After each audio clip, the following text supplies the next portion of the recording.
If you have been raised in a family that is highly religious and it doesn't seem to resonate with you, and the people you've been associated with, the friends around you, the social circles you've been around you, are in this religious belief, and it just doesn't seem to make sense to you, that's not uncommon. In different stages of your life, you may have a completely different idea about what spirituality is or what religion is. So if you're in that situation, you got a number of ways of handling it. You can go and explore the religion that you have been surrounded yourself by, and probe into the mysteries of it, and come to either prove to yourself one way or the other that it's something that you're not resonant with and that's not what you're going to follow, or maybe if you're, because you're not up on it, now you're more educated on it, maybe you're more interested in it. I've seen both of those outcomes. But you can't let the world on the outside dictate what you believe on the inside necessarily. Although it's probably easier socially to fit in, some people are designed to stand out and be unique. I know for myself, I was raised an Episcopal. My father was a bit Catholic. My mom was sort of a Christian Scientist. I was raised in an Episcopal church. And I started asking questions at 10 that didn't go so well with the instructors, and they didn't know what to do with me. I asked questions they didn't want to hear, I guess. And so, yeah, I then started studying comparative religion when I was in my 20s, well, late teens and 20s, and studied an encyclopedia on religions and 3,000 different religions that were earmarked into it, and then went into the various texts of each of those religions. And I found that there was, I know this is going to sound maybe challenging to some people, but I found the human condition there. I found that some religions were promoting a particular faith in a particular location at a particular time with a particular set of texts, and that was their belief. And then another world part would say, no, it's this under this language. And I was thinking, well, if divinity is omnipresent, why is it limited to a language or a particular culture or a belief system or a time, if it's and even a planet for that matter, if we have a big universe? Some of the religions that are most noted, which are hundreds or thousands of years old, they came from a geocentric positioning and thinking, and they didn't have the sciences that we have today and the telescopes and microscopes to look beyond. So I believe that living with holy curiosity and giving yourself permission to explore the mysteries that were once mysteries that are now solved. We used to have gods that were for rain gods and thunder gods and lightning gods, and there were thousands of gods that have gone extinct now. They're not used anymore.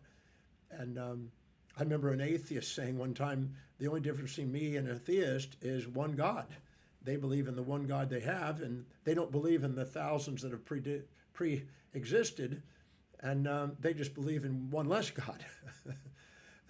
So it wasn't much of a difference. But I believe that there is obviously laws of the universe. Some people like to personify those laws and as some sort of a intelligence. I'm okay with that. I don't have a problem with that.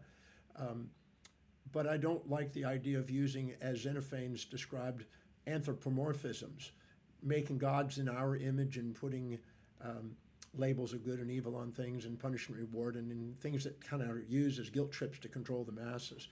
If you don't govern yourself from within, you'll be governed from without. So that doesn't appeal to me. But I do love studying the mysteries, and I do love studying comparative philosophies and religions. And there's no doubt that there's thinkers and philosophers that had influence on some of these religious ideas. It's a syncretic development. William James in The Variety of Religious Experiences said that there are antecedent beliefs and religions that are built on top of, built on top, and built on top of other ones. Layers. Even sometimes you go to a certain place like the Coricancha in Peru, and you'll see there's layers of religious belief, and they built churches and temples on top of temples and over time. So I'm more interested in the observation, the involvement of why human beings develop it. Freud basically saw it was a dissociation from things that frightened us that made us look for anthropomorphic deities to protect ourselves from. And I think there's some wisdom in that. But I mainly study it because I'm interested in why human beings believe what they do as a human behavioralist. And I also believe that you deserve to be free enough to explore and study the comparative philosophies, religions, the mystical, or whatever you want, and not be too constrained by a belief system. But there are benefits to that belief system. There's camaraderie of a group. There's support. There's if you get banished from that group, you got to think for yourself and not conform. There's advantages and disadvantages. That's why they're there. They wouldn't, just because people believe it and millions of people believe it doesn't mean it's true. Scholars don't find all the things that's being stated as absolute truths, but they serve a purpose. So, you're going to have to make that decision yourself. I have loved exploring this topic, and believe that everybody deserves to be able to believe at the level they're believing. If you're in your amygdala and your subcortical area of your brain, you're probably going to be more absolutist and moralist and black and white and be frightened and philic and phobic and seeking and avoiding, and you'll need some sort of governance because you're not governing yourself. But if you're more reasonable and more abstract and you have a higher IQ and EQ, you may look in terms of religious thinking and the study of the mysteries as exploring mathematics and cosmology. The common religion today in cosmology is the Big Bang theory. That's the creation theory. But, I say live with holy curiosity, as Einstein said. Keep yourself learning and don't get too caught in a particular thing that may be a little bit outdated. Go and try to find the source of where the ideas came from. And look at the antecedents and then explore that and be educated. It doesn't take any thinking to follow and parrot something and just do what you're told, but it does take thinking to be an individual, an unborrowed visionary. So give yourself permission to do that. And your parents may or may not appreciate that. They may try to manipulate you with their belief systems and everything else to try to get you to toe the line, and you may prefer to do that to keep the peace. But be true to yourself. To those yourself, be true. And because if that's not really what you do, believe, then give yourself permission to explore what is believable. But study them. Don't just ignore them, but study them. Learn. Educate yourself. The more I've educated myself on comparative religions, the more I kind of see their place in the big scheme.